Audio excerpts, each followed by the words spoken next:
The film opens with the main protagonist, Oh Dai-soo, grasping a man by his tie on the edge of a building. With the man's life in his hands, Dai-soo says that he wants to tell a story. When the scared man asks his name, the movie transitions 15 years back. Dai-soo is completely drunk and out of his mind. He is in the police station for misbehaving and hitting on someone else's girlfriend. He tries to pee in the waiting area, and the officials restrain him. Nonetheless, he continues to cause problems. Dai-soo asserts that he was on his way to his daughter's 4th birthday. He even shows them a cute bag with wings he bought for his daughter. The officials somewhat believe in his story, but still decide to lock him behind bars. Fortunately, Dai-soo's friend, Ju Hwan, arrives at the scene and convinces the officials to release him. The two then go to a phone booth. After Dai-soo finishes talking to his daughter, Ju Hwan joins the call. However, when the latter turns back after ending the call, Dai-soo is nowhere to be seen. In the next scene, we learn that Dai-soo has been kidnapped. He is sealed in a hotel room where his food is delivered through a trap door. Most of the time, he is given dumplings, which have a peculiar taste. Dai-soo tries his best to learn about his captor, his intentions, where he is, or how long he'll be held. But unfortunately, he finds no answers. When his hair grows long, he is knocked unconscious and trimmed. His captors take his blood sample and extract his fingerprints too. One day, Dai-soo learns from the television that his wife was murdered. And he is the prime suspect since the police found his fingerprints and blood at the crime scene. He then realizes that his captors have framed him as a murderer in the outside world. Later, Dai-soo is seen hallucinating and hurting himself. He is slowly starting to go insane, as he hasn't interacted with anyone for months. To keep himself occupied, he often writes a journal about the cruelty shown to him by his kidnapper. As the years pass, Dai-soo watches events on his television, such as the attack on the World Trade Center, changes in the presidency, and so on. When not watching TV, he spends a good portion of his time shadowboxing, promising not to spare the person behind his misery. After 14 long years, he finally manages to remove a brick from the wall and decides to get out in a month. However, before he can proceed with the plan, a mysterious lady comes to his room and hypnotizes him. When Dai-soo wakes up, he finds himself inside a weird suitcase on the rooftop of a skyscraper. A person is on the edge of the building, about to commit the unthinkable. Dai-soo is intrigued, as it has been years since he has seen another human. Nonetheless, he hurriedly stops the man and tells him the story of his captivity. This is the same scene from the beginning of the movie. After hearing how Dai-soo's ended up there, the guy starts narrating his own story, but our cocky hero leaves uninterested. Dai-soo takes the lift where he steals a woman's sunglasses. He then decides to test his fighting skills. He teases some thugs, deliberately gets into a fight with them, and beats them up easily. With this, Dai-soo concludes that his years of self-training have worked. After a while, a stranger approaches him and gives him a wallet and a phone. He tells Dai-soo in advance that he doesn't know anything, so asking any questions might be futile. Dai-soo believes him and goes to a sushi restaurant where he meets a young chef, Mi-do. As the two are chatting, he abruptly receives a phone call from his captor. The man gives him a clue as to why he was held captive. He says that Dai-soo might get his answers if he revisits memories from when he was in school. Later, Dai-soo faints after consuming a live octopus. Mi-do helps him up and takes him home. While he is asleep, she reads his journals and gets to know everything about him. Sometime later, Dai-soo regains consciousness and looks around the house. When he learns that Mi-do is in the washroom, he immediately rushes there and tries to force himself on her, but she manages to defend herself. Mi-do admits that she likes him, but is not ready to be intimate yet. She then patches him up and helps him track his lost family. Eventually, they manage to find his daughter's address. It turns out that after his wife's death, his daughter was adopted by wealthy doctors. Knowing that she is safe and has a good life, Dai-soo gives up on trying to contact her. He also promises to visit his wife's grave only after killing his captor. However, it is not going to be an easy task at all. Dai-soo's only clue to solve the mystery is the dumplings he had for several years in captivity. So, he and Mi-do visit every restaurant in the city to taste their dumplings. Later, he finds Mi-do chatting with someone. When Dai-soo confronts the man, he reveals that he knows about Dai-soo's captivity and even mocks him for it. Hearing this, Dai-soo now believes that Mi-do had been working with the stranger and suspects her of being his captor. In a fit of rage, he leaves the house, telling Mi-do that he can't trust her. After this, Dai-soo continues his visits to the restaurants and finally finds the one where the dumplings were from. Eager to catch the culprit, he follows a delivery man on foot. Dai-soo then finally reaches the prison where he was kept. He investigates and finds out that the place is a private prison where people pay to keep someone captive. After a while, Dai-soo locates the prison warden, Park, in the building and tortures him for answers. The latter claims that he doesn't know anything, saying he never met the client in person. However, when Dai-soo brutally pulls pulls out some of his teeth. Park reveals that he has the recordings of the phone calls with the client. After getting his answers, Daisoo hands Park over to the prison guards, warning them that he has already lost a lot of blood. He then fights off the guards and defeats them, even after being stabbed multiple times. While returning home, Daisoo collapses on the road because of his injuries. A man who had been following him all along approaches his unconscious body and takes him to Mi-do. Shortly after, Daisoo wakes up to see himself wrapped in bandages and Mi-do sleeping near him. Then he goes through the audio recordings he received from Park, but they reveal nothing more than someone asking to hold Daisoo captive for talking too much. Next, he locates his school friend Ju Hwan and makes him listen to the audio. But as expected, the latter doesn't recognize the voice. This devastates Daisoo, as he is now back at square one. However, he is still not ready to give up.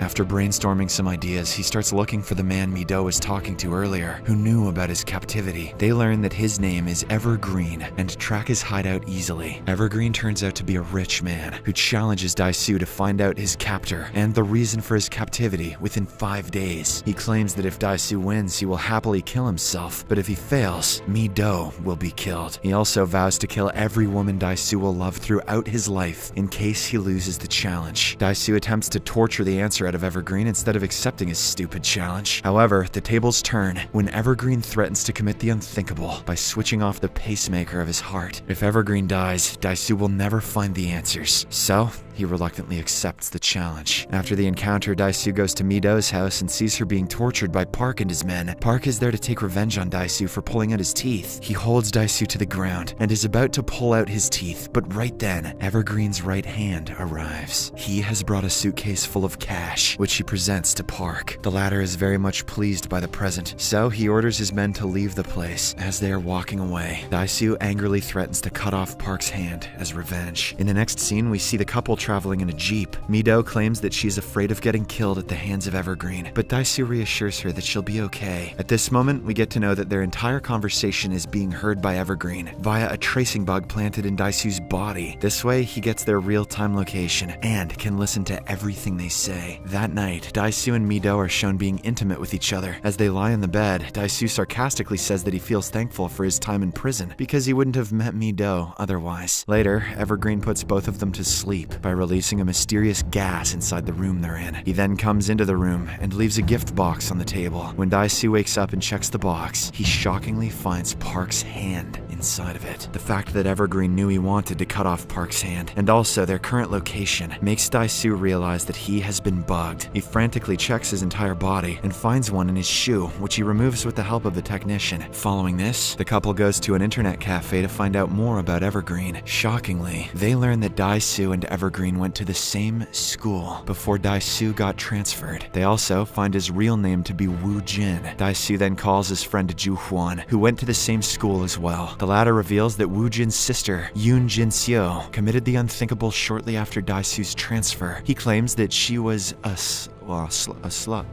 I'm not gonna say it, who slept with every boy at school. Woo Jin, who is listening to their conversation from the other room, is furious to hear them talk about his late sister. In a fit of rage, he goes to the other room and beats Ju Hwan to death. Woo Jin then gets on a call with Daisoo and blames him for his sister's death. After the call, Daisoo is approached by Park, who wants to work against Woo Jin for cutting his hand off. Daisoo accepts his offer and asks him to keep Mi-do safe until he returns. He then visits one of his old schoolmates in a beauty parlor. As they engage in conversation, the woman reveals that Jin-seo committed the unthinkable due to rumors about her relationship with her brother in high school. Daisoo then visits his school and recalls what happened a day before his transfer. He had seen Woo Jin and his sister making out in one of the classrooms. They stopped the act after noticing him, but it was too late. Daisoo told this to Ju Hwan, and the rumors about the brother and sister quickly spread throughout the school. Back in the present, a vengeful Daisoo goes to Woo Jin's penthouse and defeats all of his goons. He then tells Woo Jin that he has won the bet, since he has found all the answers he was looking for. Daisoo remembers Woo Jin sleeping with his own sister in high school and accuses him of erasing all his memories so he wouldn't remember the incident. However, Woo Jin denies erasing his memory, claiming that Daisoo forgot because it wasn't his business. Cutting back to the past, we are shown that when Daisoo left for transfer, news of the brother and sister's relationship spread like wildfire. The rumors were exaggerated so much that people began saying that Jin-seo was pregnant. Coincidentally, Accidentally, her period stopped and her belly got swollen. This led her to believe the rumors. She couldn't bear the thought of a baby growing inside of her that was also her nephew. Ultimately, this led to her demise. Ever since that day, Woo Jin blames Dai-Soo for spreading the rumor that cost him his sister's life. In the present, Woo Jin shockingly reveals that Dai-Soo and Mi-do fell in love because he had hypnotized both of them. It turns out that the two were hypnotized before they first met, and everything was designed in such a way that they were destined to fall in love. Woo Jin then points to a box and signals Dai-Soo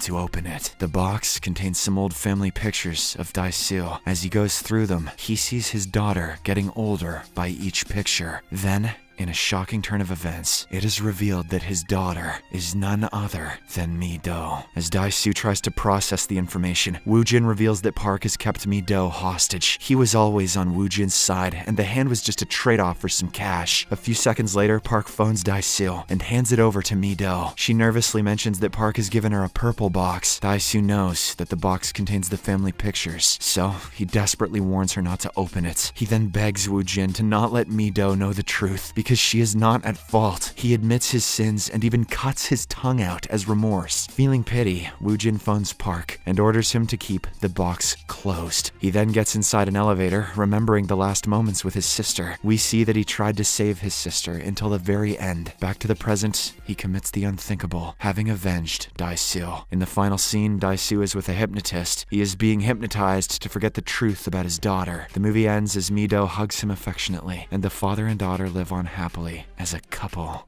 Subscribe for more videos like this, turn on notifications, and leave a like to help the channel out. Thank you for watching.